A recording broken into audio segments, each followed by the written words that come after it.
Hi అండి, welcome to my channel. ఈరోజైతే నేను ఒక మంచి రెసిపీతో అయితే మీ ముందుకు వచ్చాను. అదేంటంటే బాలామృతంతో ఎలా బూరెలు ప్రిపేర్ చేసుకుంటారో చూపిస్తాను. ఈ బూరెలు అయితే చాలా టేస్టీగా ఉంటాయండి. ముందుగా ఈ బూరెల కోసం ఒక 2 కప్పుల బాలామృతం పిండిని అయితే ఒక గిన్నెలోకి అయితే తీసుకున్నాను. ఈ 2 కప్పుల బాలామృతం పిండి కోసం ఒక పావు కప్పు గోధుమ పిండి అయితే చక్కగా సరిపోతుంది. ఎక్కువ కూడా అవసరం లేదు, పావు కప్పు అయితే పర్ఫెక్ట్గా సరిపోతుందండి. అలాగే స్వీట్ ఎక్కువ ఇష్టపడే వాళ్ళు అయితే ఆల్రెడీ ఈ అమృతం పిండిలోనే ఆల్రెడీ షుగర్ ఉంటుందండి. ఇంకా స్వీట్ ఇష్టపడే వాళ్ళైతే ఒక 2 నుంచి 3 టేబుల్ స్పూన్ బెల్లాన్ని అయితే కొంచెం వాటర్ పోసి నానబెట్టుకుని ఆ వాటర్ని అయితే దీన్ని మిక్స్ చేసుకోవచ్చు. అప్పుడు స్వీట్ అయితే కరెక్ట్గా సరిపోతుంది. అలాగే ఎండు కొబ్బరిని తురిమి ఇలా అయితే వేసుకుంటున్నాను.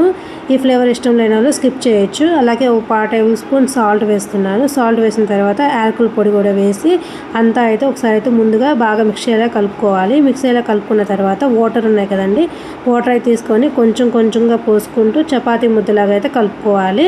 మరీ సాఫ్ట్గా కలిపేయకూడదండి, చపాతీ ముద్దలాగా అయితే కలిపేస్తే సరిపోతుంది.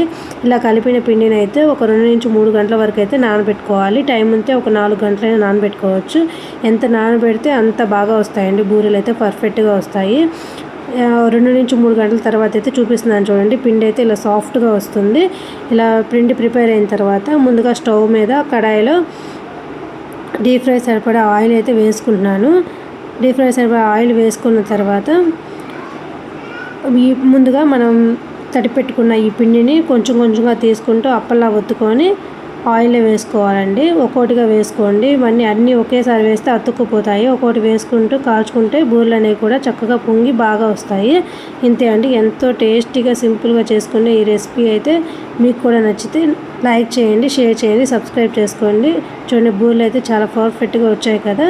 మీరు కూడా ఒకసారి ట్రై చేసి మీకు ఎలా వచ్చాయో నాకు కామెంట్ సెక్షన్లో కామెంట్ చేయండి. Thank you for watching.